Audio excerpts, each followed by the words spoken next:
Okay, you wouldn't believe the fussing around we've been doing on this little thing since it's the first time I've done this, and now we're going to go over the information on just who and when this whole thing took place, on account as I forgot the first time.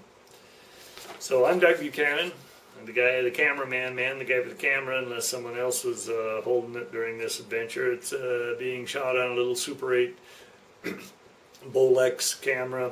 Carried it in my pocket, pulled it out, filmed when it was convenient. You never see the really bad parts of the climb because the camera was in my pocket and I was hanging on to other things. This climb took place in July-August of 1975. It's the second ascent of Mount Moffit on the northeast ridge. This is the northeast ridge. Yeah, I know it has a northeast ridge and a northwest ridge and a couple other ridges. I get them confused on occasion, but we went up the northeast ridge on this. This was myself, Mike Salee, Ken Irving, and Jim Jennings. Pilot was Ron Warbelo of Tanacross, Alaska. Mike Salee's from Ketchikan and lived up in Fairbanks a while. We headed out of Fairbanks for this whole adventure. Ken Irving is still living in Fairbanks. Jim Jennings is down in Telluride, I think. All of us are pretty active climbers back in the 70s. And there we jolly well have it. Was I supposed to say something else? Let me see. We drove down from Fairbanks and flew out of Black Rapids Roadhouse, just by the Black Rapids Glacier, very near the mountain. If we hadn't flown, we would have had to hike in for 3 days and cross a major river. We didn't want to do that.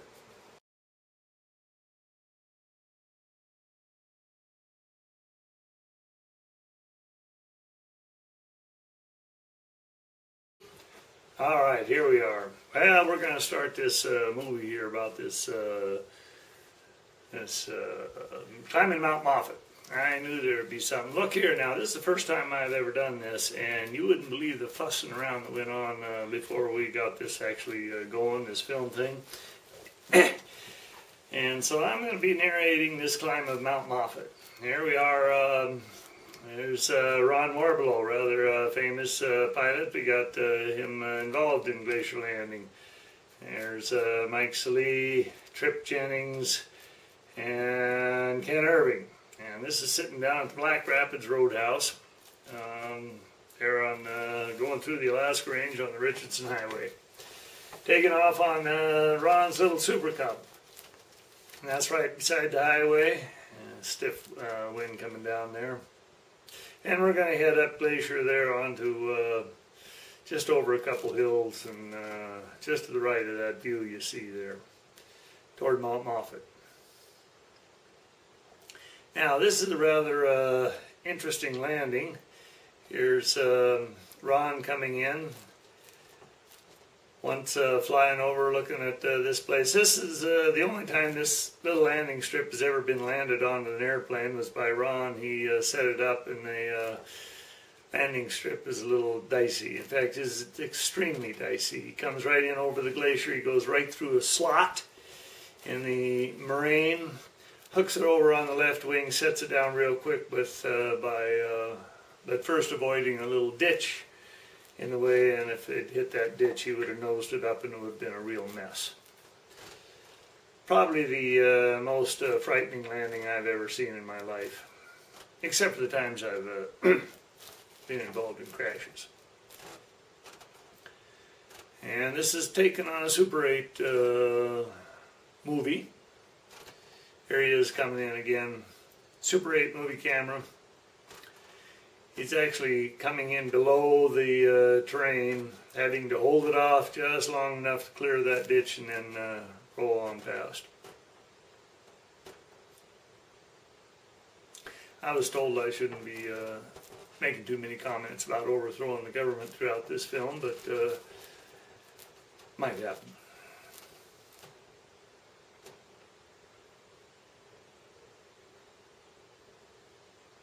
That's Mike Salee. Now Mike is classic Alaska climber, lives down Ketchikan, and was up in the Alaska Range, living in Fairbanks area for a while. Mike Salee on the right, Trip Jennings on the left, and Ken Irving in the middle. Trip Jennings is Jim Jennings, but we all called him Trip. We had music on this little adventure. This is a nice little moraine at the base of Mount Moffit. We're going to try to walk up Mount Moffit right out of this camp. And I think that's getting ready to go that morning there.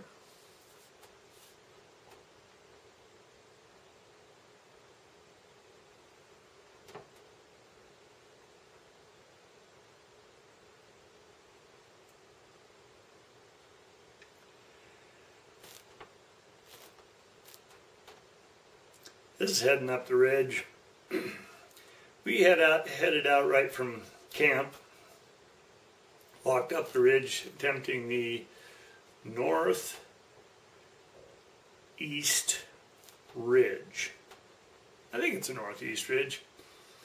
And we got up there, had every intention of doing the first ascent of that ridge. The first time anyone climbed that ridge. It was known to be inordinately difficult.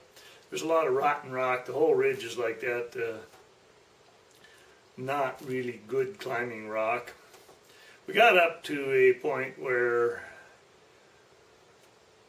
Mike and I were roping up and getting ready to go. And we looked back and our good friends came up. Our two colleagues came up and we looked back at them and we said, where's your packs? And they said, oh man, we already looked at that ridge from back there. We aren't going to be able to do that. So we turned around at that point on that particular ridge. And we had a nice, interesting camp along that ridge too. We had to hack out a tent site right on the ridge with in the rocks with our ice axes. It was a little airy. Oh yeah, we turned around on that ridge. We went back down across the glacier. And then went down to another moraine like the first one we were camped on. Then we came up this particular ridge. This is the ridge we climbed, the northwest ridge. And that camp we made, this is part way up the ridge here. And there we are shaking the tent out in the morning. It was convenient with a little breeze coming across there. And that tent is at the Yellow Band. There's some yellowish rock part way up the glacier, or part way up the ridge. That's looking up the Trident Glacier toward Mount Hayes. It was a nice camp there, and we headed up from there into starting to get into snow. This whole adventure took place in late July, first part of August. It was highly enjoyable summer weather. Daylight most of the night.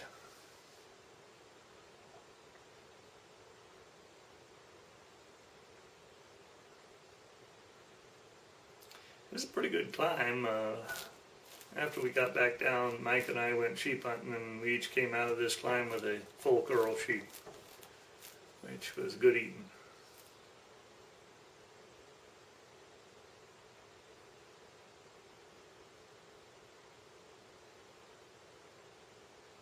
Summertime climbing is kind of nice in the Alaska Range with daylight most of the night, if not all night. Warm temperatures.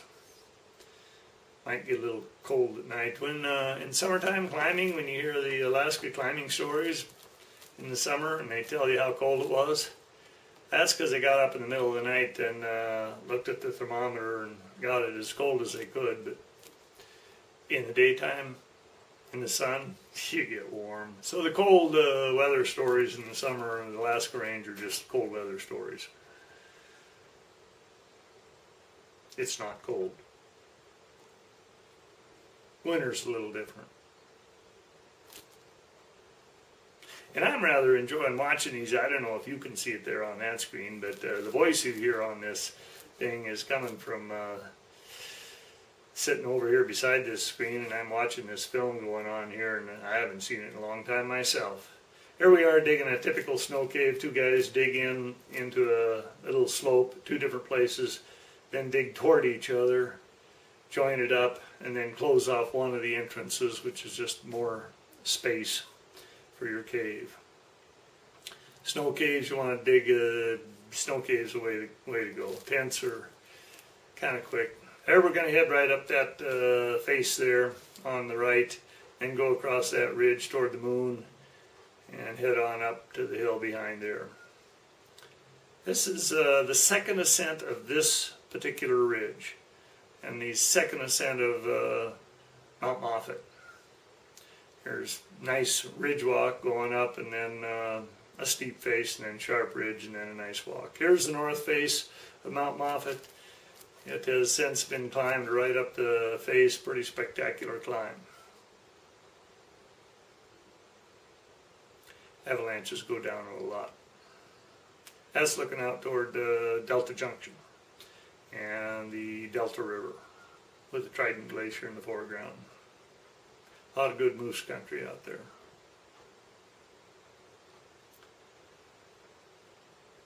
So here's the other two guys coming up the ridge. We split up. Two guys went up and did the head wall, came back down. We went up and did the head wall, and they came back up. When we went up, they did the route. That's the head wall there. And I think there's a couple little figures on there. That's them going up the head wall. Yeah. They put the route in, they came down, we went up the route and dug a snow cave in at the top, up at the top of that ridge, and made a nice comfortable quarters. And we went on, they came up.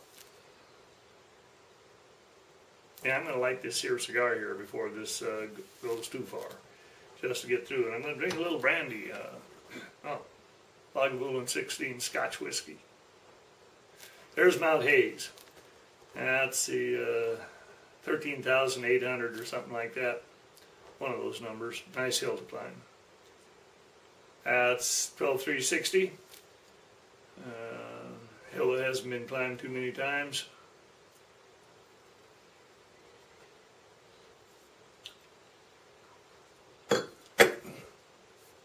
Oh yeah, this is a JR Ultimate #1 Maduro. High quality cigar.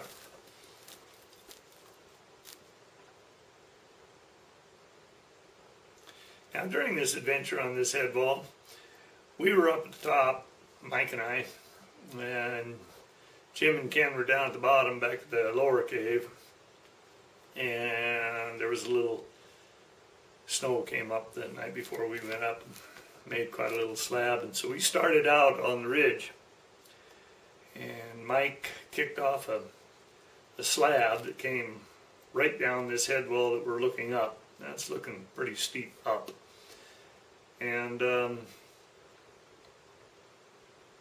was a pretty big slab, about 2 feet thick. Took off right there where Mike was making his footprints. And we watched this whole slab go away, and it was heading right down toward the other guys. So we were not sure if they survived. Well, later we linked up, and they said, well, we were looking up about that time, and we saw the slab come off. This was a big avalanche. And they said we were just looking for bodies in there somewhere, and we didn't see any bodies, but we just waited around and hoped you guys weren't in there. Worked out all right. We weren't in it, didn't catch them. That's looking down there. There's a cave in there somewhere. Okay, here we are topping out, Mike and I topping out on the ridge. This is after the other two guys had already been up there. And there wasn't any really good camp spots right there, so that's where we dug in a very high quality cave that Mike and I didn't get to sleep in. Those other guys got to. We'll tell that story a little later. So we spent a good day digging, or half a day digging out a beautiful snow cave there.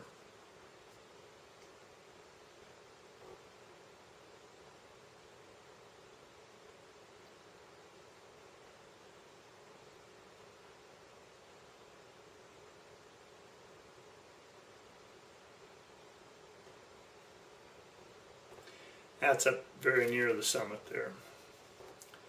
Here's looking across the ridge where we're going to be going. There's going to be a little time spent on this part of the film because this horizontal ridge, about which we added to the stories, is a difficult part of this climb. The head wall is just a nice little head wall, but going across this ridge, it's vertical on one side and steeper on the other side. And there's overhanging cornices, so you got to either go on the side of the cornice that could just slough off, avalanche off, or you got to walk underneath the rocks on the other side. It's a difficult position. We took the right side here, and you can barely see someone there dinking around in the rocks. And wove in and out among those rocks, just above the rocks and where the snow starts. When Mike got over there to that part you're looking at, just below that part actually, he was taking a long time. He led that section and I was belaying him. And it was very typical. The belayer sitting there can't see the climber. The climber's going extremely slow. The climber always goes slow when you're belaying. When you're being belayed and you're climbing, you're going fast. So it was taking so long, I was a little concerned about what the difficulty was. And I got around the corner eventually, and Mike had done a climbing technique that is unusual. Like I say, the ridge was steep on one, vertical on one side and overhanging on the other. And he didn't have a choice of how to go about this. There was no rocks to work on, so he had shoveled off a good 6-foot high crest of snow the whole way across. We had a nice little sidewalk going across this horizontal ridge, but it took a lot of shoveling to get it. And then we were kind of balancing. That's looking back at the cave that Mike and I had dug. And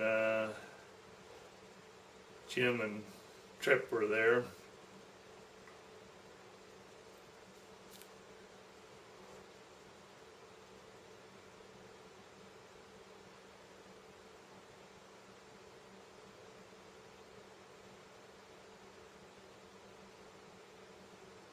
All of this rock is really nasty, rotten rock, and it's summer snow, so it's, you never know what's going to give way or stay there, both the rock and the snow.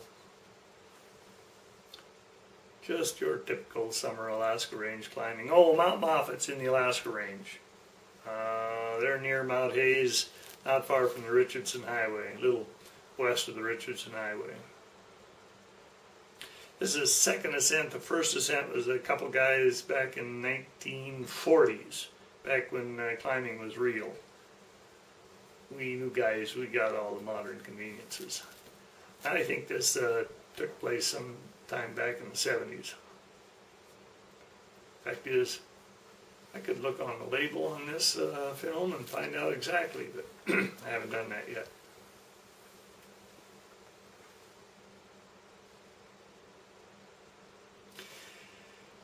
That's why you don't see too many real climbing movies like this. It's long, boring scenes of going very slow. There's not a lot of action in this gig.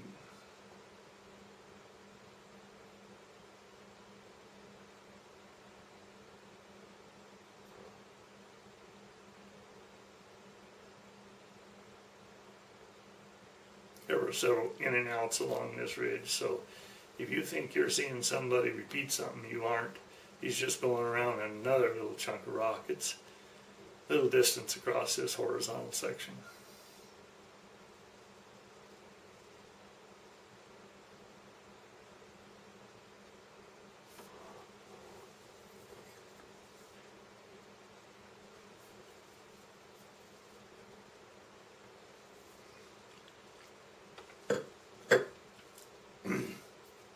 I'm drinking good Scotch whiskey through this whole thing, and it ain't too much past noon either.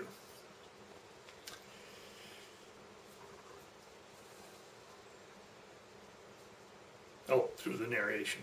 I wasn't drinking any Scotch whiskey while we were climbing there. Might have been back at camp.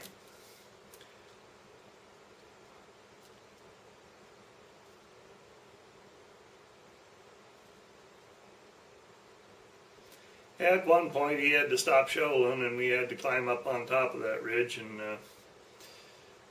do it the old-fashioned way.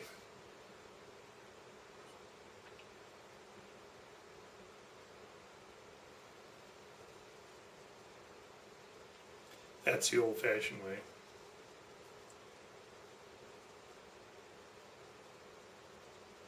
It looks nice and comfortable here. In fact, it always looks nice and comfortable when you look at it in the pictures.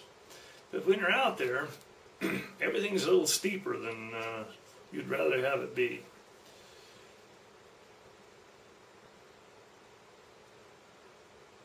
Now we're up above that ridge and we're actually in comfortable climbing. The rest of the slog up to the summit is rather comfortable. We were crossing a few crevasses. It was late in the day when we got across, took a long time. And we looked back at those guys at camp and we told them, come on up. We got the route in, it's going to be a go. But it was about 5 in the afternoon and they looked up and said, nah, we'll wait for tomorrow. Nah, you shouldn't wait for tomorrow. There's good weather now. But they had a nice cave. I think they were really comfortable in that nice cave. So they decided they'd come up tomorrow or the next day. We just kept slogging on. And it was going to go well into the night to be sure. But it was nice climbing.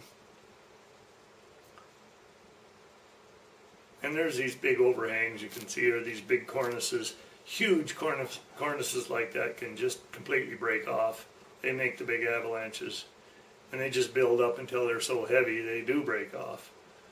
And you never know exactly where they're going to break off, so you try to always be below where they're going to break off. Sometimes you can't do that. You hope they don't break. We got up to a point where it was 6 or 7 or 8 or 9, and we'd run out of water. So we decided we better fire up some water to drink. That was a little chilly, even though it's in the summer. Sun low on the horizon.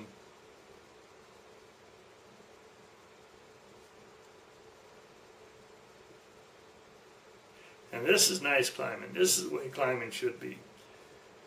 You're just walking up into good views. Now that's looking north, and that's where the sun is dipping down. It's either going down or coming up. I'm not sure. I think it's coming up about that time. It's past midnight. By the time we got back to camp, we'd been climbing for 23 hours straight. From the high camp, back to the high camp. That must be getting along about serious dark time.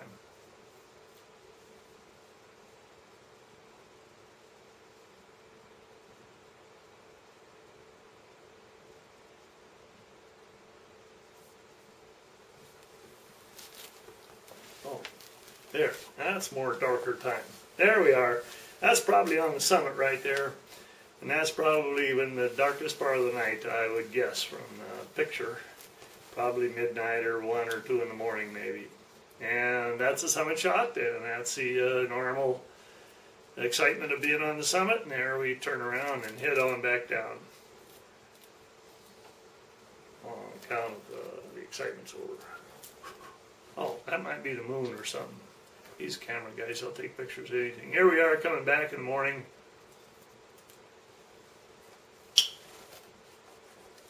More sunshine. This is after the long slog down the easy section.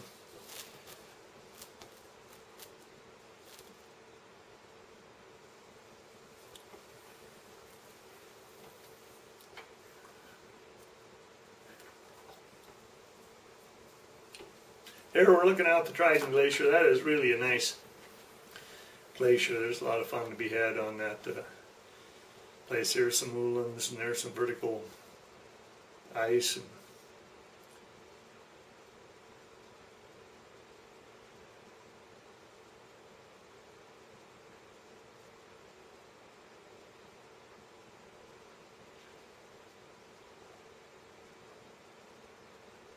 heading on back down.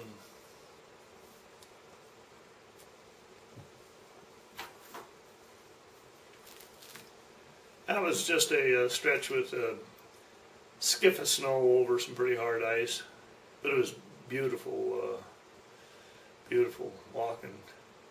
There we are back at camp after our 23-hour adventure. A little tired, but not much.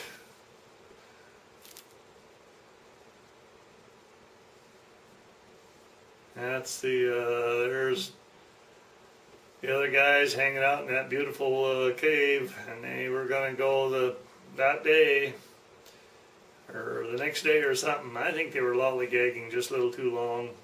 As it turned out, they did lollygag too long.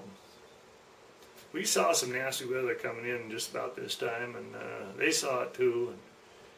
They set up a tent there. Why they set up a tent, I have absolutely no idea. The cave in there was just superlative.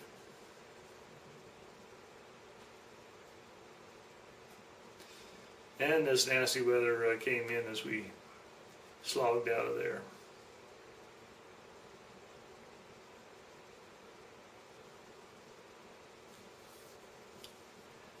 Slogging through the whiteout.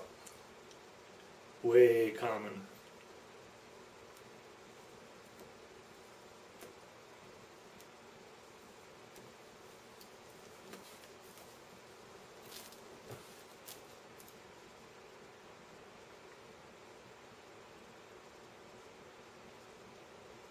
It's good weather when you can see your partner. It's bad weather when you can only see your rope. And this is the weather that came in that those other guys got stuck in there at the high camp. And they got stuck there for several more days and did not climb. We left them a bunch of food because we figured the weather was coming in, and we headed back. So they'd have the longer shot at going up that last stretch. We went back to base camp and hung out for a few days, and one day they showed up. They had never left high camp. It was this way the whole time. This is back down by that first camp we had, the camp on the ridge.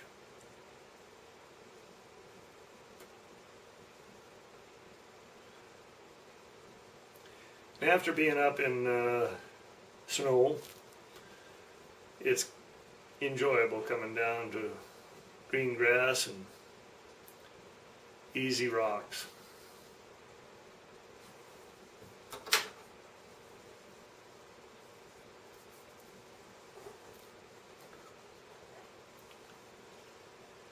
In the Alaska range, green grass is to be sought. It just feels warm and comfortable when you get the green grass. And this is sheep country. And we're down at the level of the glacier we were looking down on. There's doll sheep all through this area.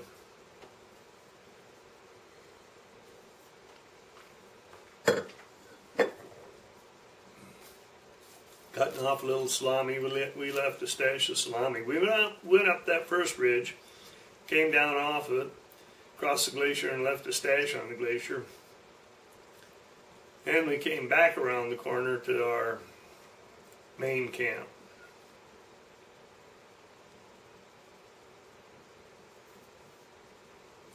Here these guys finally show up, and we just hang out, dry our clothes out. We're waiting for the airplane to come in,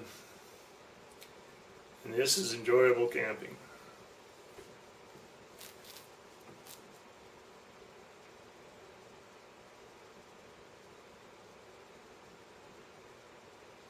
We had a nice little spring near just over there coming right out of the hillside that we get our water, and then it went on in that ditch and went down to a nice little pond in this flat, little triangular flat where the mountain met a split in the glacier. One fork of the glacier goes up to, oh yeah, this is the nice little pond. I mean, did we have it nice or what? But if you'll notice, that guy is washing really fast because that water is really cold.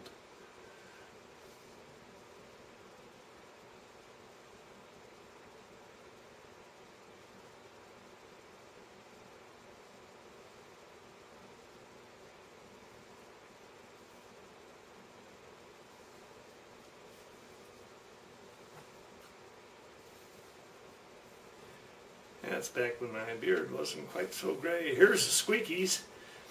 Little Parkinson squirrels, squeakies. They come into camp, check out everything. They're kind of a friendly sort of visitor.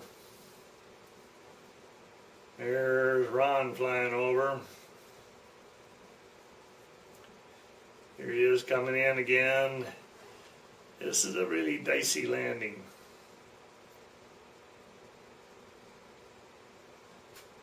He's that close to everything. Comes in, hooks it over on the left. He came in through a gap in the moraine. And he's got to miss that ditch and then set it down. And he's taken one of us, that's Super Cub, and he's taken one of us out at a time. And I don't think he got us all out in the same day, I'm not sure. 4 flights in.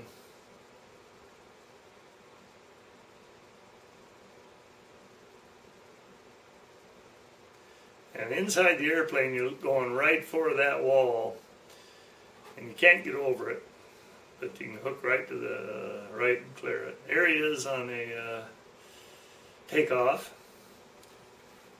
and that's how then it gets real smooth. And this is right where I ran out of film. I wanted to take the picture of this. And here we are back at the Sandvik House, the prestigious, famous headquarters of the Alaskan Alpine Club. And that's the end of the movie, or something like that, and it's a little cold. Hold it. This must be a winter scene we dubbed in just for fun.